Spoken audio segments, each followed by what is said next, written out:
Assalamualaikum warahmatullahi wabarakatuh. Salam sejahtera buat kita semua. Salam Om Swastiastu, Namo Buddhaya, salam kebajikan. Balik lagi di channel YouTube Afif Safi, pakar bola mengomentari sepak bola dengan kebahagiaan. Kali ini balik lagi di studio 1 Afif Safi, Karbol Mania. Selamat datang, semoga semua dalam keadaan sehat walafiat. Yang lagi sakit diangkat penyakitnya, yang belum kerja segera mendapatkan pekerjaan, yang temannya masih ada utang segera dibayar sama temannya. Oke, hari ini gua akan mempreview beberapa match, enggak sih, ada match yang menurut gua ini match-match besar, big match di Liga Champions. Ya, karena pada pagi nanti Liga Champions akan kembali bergulir, kali ini di babak playoff. Ya, itu ada Dortmund main, terus ada juga si Paris Saint-Germain lawan Brest.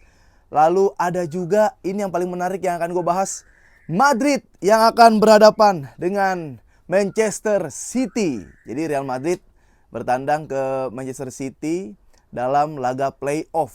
Nah, yang bikin seru dan bikin menarik ketika Real Madrid berhadapan dengan Manchester City itu bukan hanya sekedar pertemuan antara Real Madrid dan Manchester City, tapi juga ada statistik-statistik tentang Pep Guardiola berhadapan dengan Ancelotti seperti apa, Pep Guardiola berhadapan dengan Madrid seperti apa, Ancelotti berhadapan dengan Pep Guardiola, dan beberapa pemain yang akan bertarung untuk memperebutkan slot di knockout Liga Champions. Karena mereka adalah tim-tim sebenarnya yang ini langganan, nggak perlu ada playoff ya. Tapi dengan format yang baru mengharuskan mereka ada playoff. Walaupun kalau misalkan nggak ada sistem yang baru nih seperti sistem kemarin di Liga Champions, ini tim belum tentu lolos juga sebenarnya. Tapi ya udahlah, ini menarik, ini semakin seru, jadi makin banyak match. Kalau dari sisi penonton kita mah seru ngelihat match-match yang besar, big match gitu di setiap midweek gitu di Liga Champions, karena ada tim-tim gede yang belum lolos langsung ke knockout.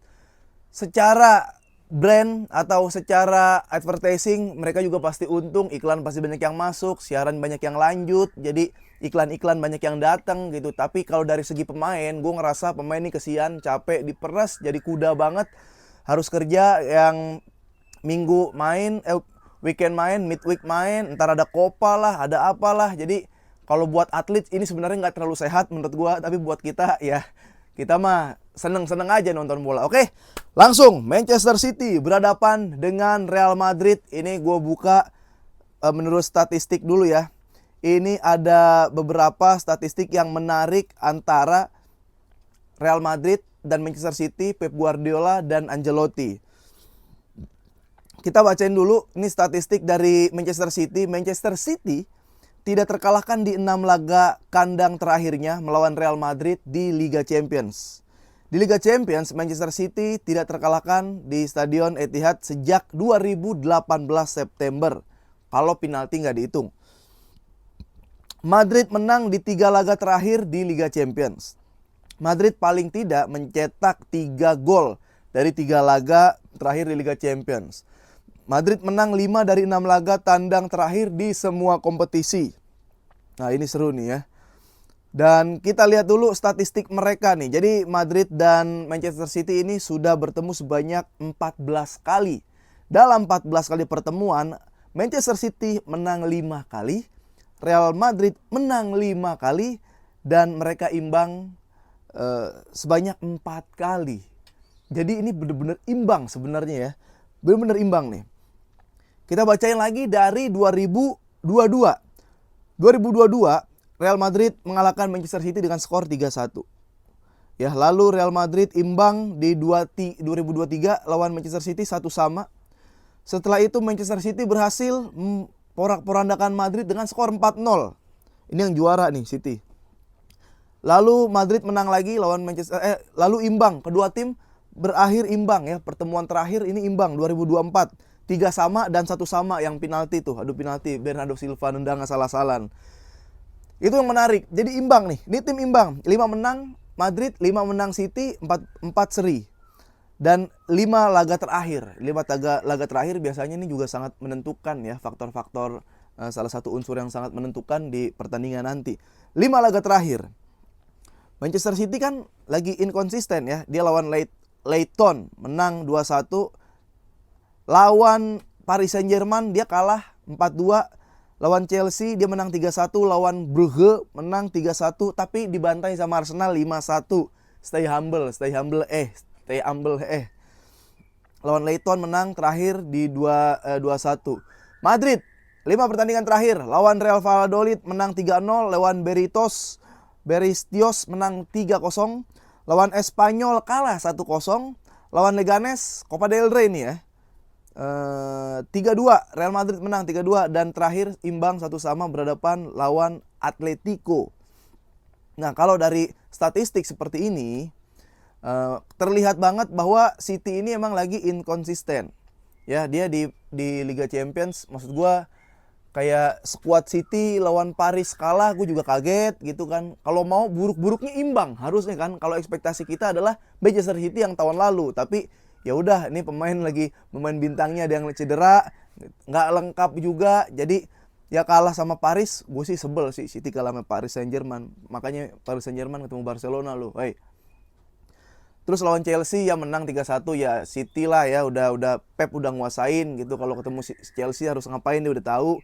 Lawan Brugge menang, lawan Arsenal 5-1. Ya kalau lihat dari kekalahan Arsenal, ini kayak sisi dari sebelah kanan ya, wide kanan, flank kanan ini gampang dieksploitasi, apalagi ada blunder-blunder yang sering terjadi, itu bahaya juga. Dan di menit-menit akhir semakin City terbuka dan semakin dia nggak siap sama counter attack. Ini yang bahaya sama lawan Real Madrid nanti. Nah, sementara Real Madrid ini lawan Valladolid ya menang, dia bisa menang lawan Valladolid. Lawan Espanyol diparkir sama Espanyol.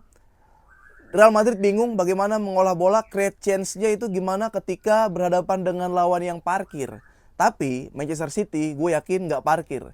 Bisa jadi dua-duanya open play, bisa jadi kalau Madrid lebih pragmatis dengan cara bertahan, harus bertahan. Kalau mau menang dengan cara harus bertahan, dia akan bertahan. Tapi tetap lihat sikon nanti. Lawan Atletico udah, ini lawan City beda. Nah, ini statistik yang tadi. Nah, ini statistik sekarang kita bahas ke pelatih. Ya, statistik pelatih. Kalian boleh juga guys nanti prediksi-prediksiin ya. Kedua pelatih, Pep Guardiola dan Ancelotti, sudah bertemu sebanyak 12 kali. Ya, Pep Guardiola menang 6 kali, lalu imbang 2 kali, sementara Ancelotti menang 4 kali. Rekor Pep Guardiola berhadapan dengan Real Madrid, ini rekor keseluruhan ya, berarti dia menjabat di Barcelona. Di Munchen pernah ketemu gak ya? Di Munchen gue lupa, dia pernah ketemu apa enggak. Rekor Pep Guardiola berhadapan dengan Real Madrid 25 laga. Ada 13 kali menang, 6 kali imbang, dan 6 kali kalah. Ini kemenangannya persentasinya 2 kali lipat nih Pep Guardiola kalau menang lawan Madrid. Ya, jadi ini benar-benar pertandingan yang sangat menarik dan sangat dinanti-nanti. Rekor Ancelotti berhadapan dengan Manchester City dari 14 laga, 3 kali menang, 2 kali imbang, 9 kali kalah. Waduh, banyak juga kalahnya nih. Kalahnya banyak juga, tapi sekalinya menang dia juara. Ya, jadi ini laga yang kalau rekor Ancelotti berhadapan dengan Manchester City ini nggak terlalu bagus sebenarnya rekornya. 9 kali kalah bro, 3 kali doang menangnya itu. Imbang 2. Nah, kalau dilihat dari statistik ini, Pep Guardiola harusnya unggul. Pep Guardiola juga lebih mengerti Madrid gitu. Karena Barcelona, ketika Pep Guardiola di Barcelona, itu pelatih Real Madrid belum Ancelotti. Jadi kayak dia udah paham pasti kayak ini Madrid defense-nya kapan, ini Madrid nyerangnya kapan, ini sektor-sektor mana aja yang bikin atau bisa mengancam Manchester City, harusnya lebih paham ya. Itu. Tapi pragmatisnya Ancelotti itu bikin susah buat dilawan. Pragmatisnya Ancelotti. Nanti kita bahas lagi skuadnya lah. Kita sampai lihat line up, prediksi line up. Wasit yang memimpin laga ini adalah wasit asal Prancis, Clément Turpin. Wah, dibacanya gimana nih? Coba ada orang Prancis di sini. Clément Turpin. Ya, dia sudah memimpin 4 laga Liga Champions musim ini dengan catatan 7 kartu kuning yang keluar dari kantong wasit tersebut. Dan Manchester City punya rekor Turpin ini, dia pernah dipimpin Turpin 4 laga, 2 kali menang, 1 kali imbang, dan 1 kali kalah. rekor Madrid dipimpin Turpin ini sudah pernah memimpin Madrid bermain sebanyak 7 laga dan 6 kali menang, 1 kali imbang, belum pernah kalah semenjak Turpin yang memimpin jalannya pertandingan.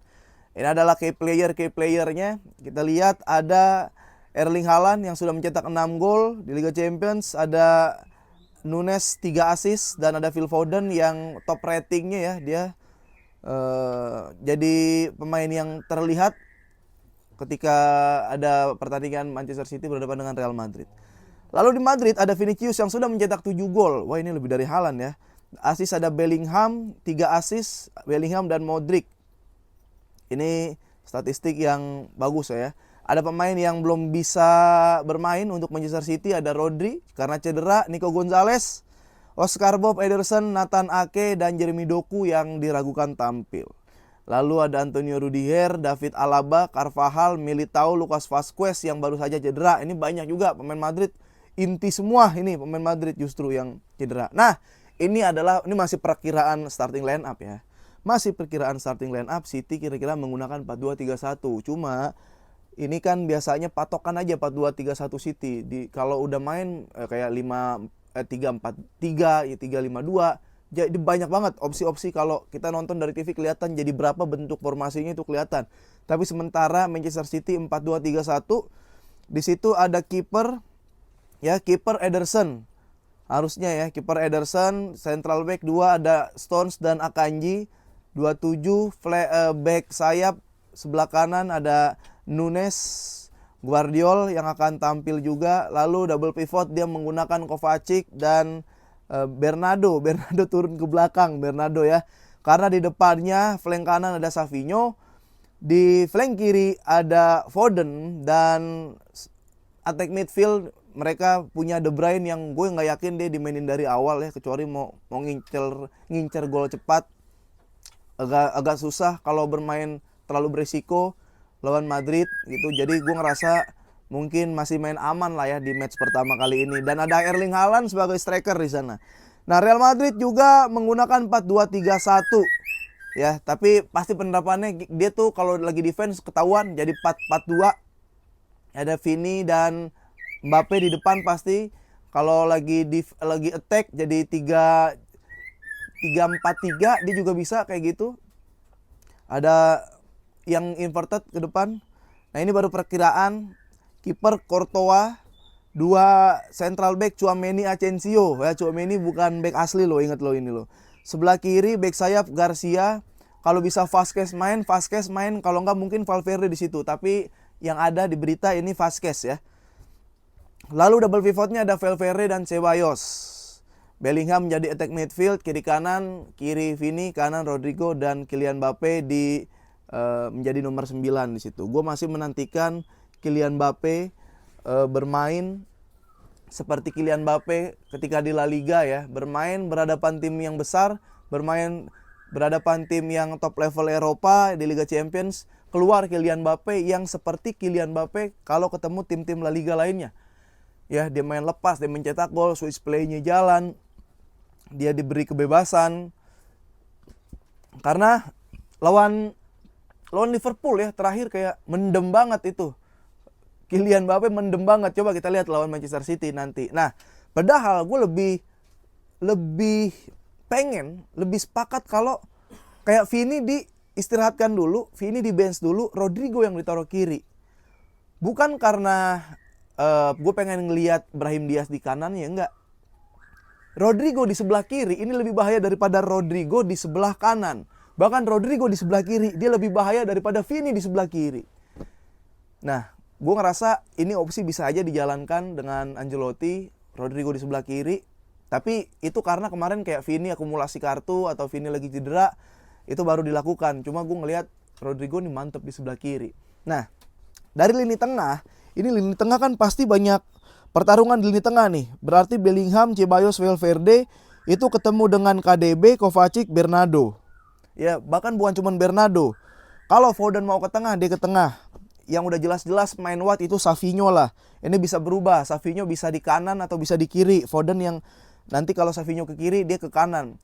Ya, gue masih mau menantikan juga kalau misalkan KDB nggak dimainin, ya Omar Marmus ini yang menonjol, yang melihat. Karena kalau dari segi mental, Marmoush nih kayak yang pengen cetak gol di momen-momen penting.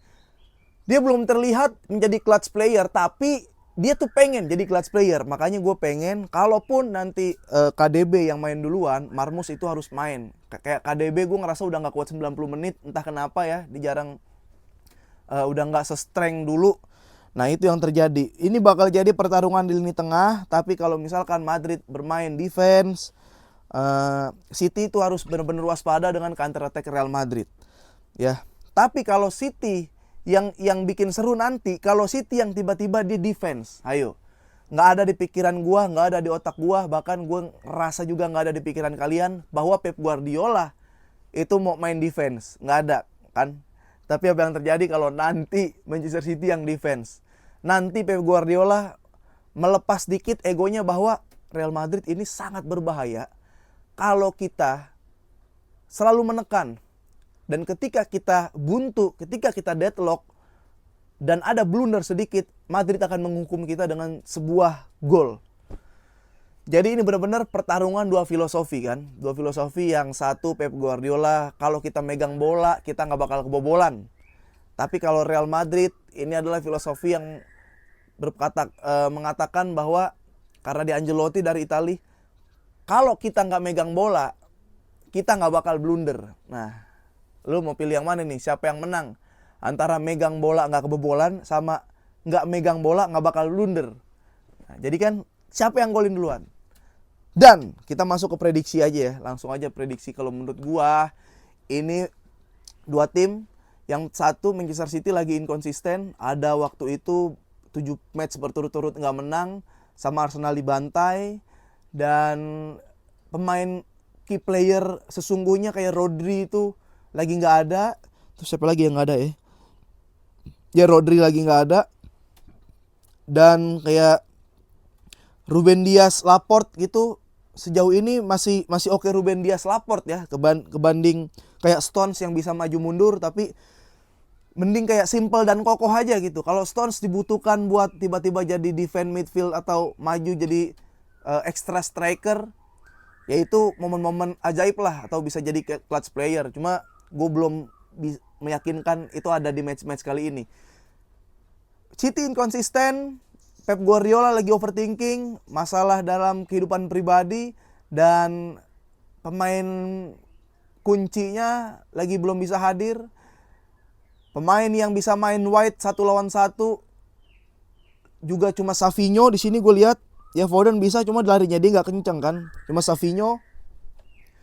Dan Haaland belum sebrutal tahun lalu. Itu Manchester City. Real Madrid, wah, kalau dari Liga Champions mentalnya pasti berbeda, mental yang dimiliki Real Madrid.